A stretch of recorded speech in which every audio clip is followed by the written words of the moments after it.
Okay, I'm recording this because actually I can't friggin' believe it.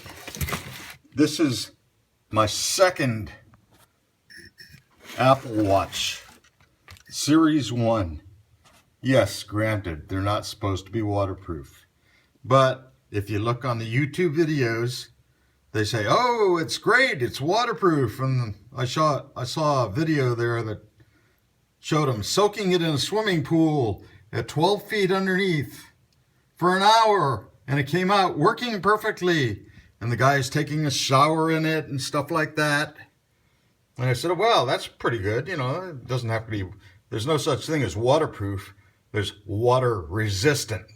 So I said, okay, it must be very water resistant.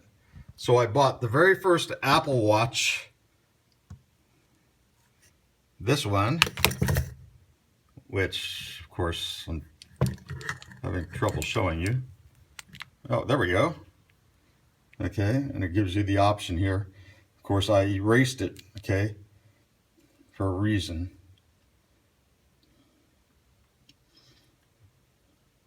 That's because it's asking for English, Espanol, Chinese, Japanese, something else like that. And I'd have to reset it up again, but I'm getting a new one. Because the first one that I bought way back in 2015, it lasted a couple of months. Then all of a sudden one day, when I came out of the shower, because it was supposed to be water resistant and splash resistant, I came out and it wasn't working. So I shook it around. I called technical service. They said, press this button, press that button, try this, try that.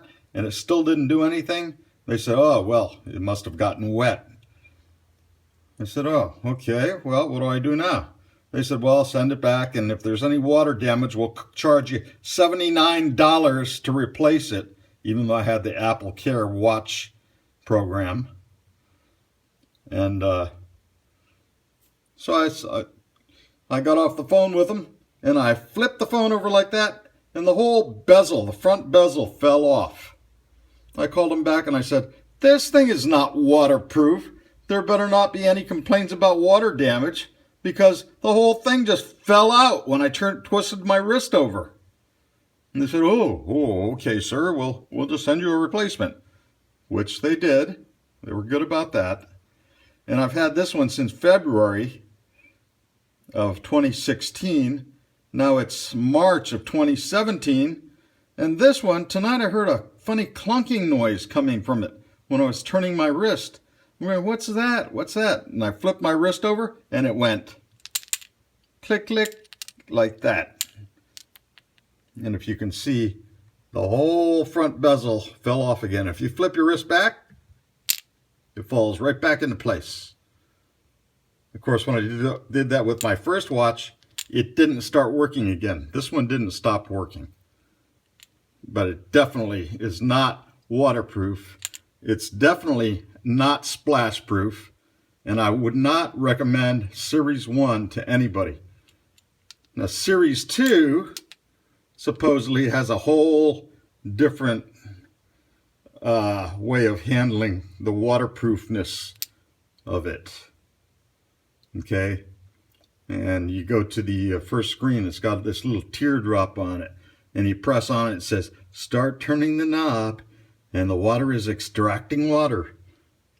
And a friend of mine got that watch, and I said, that's a joke. I said, it's a joke. They got to be kidding you. And it shows a little teardrop there as you're turning the crown, that little round knob there on the upper right.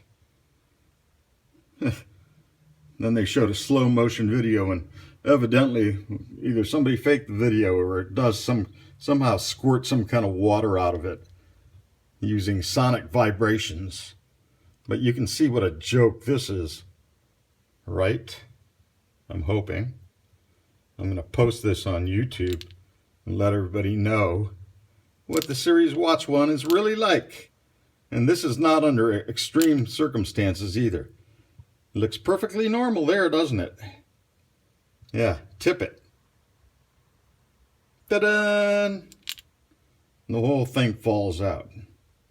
Well, this is the second time I called them back.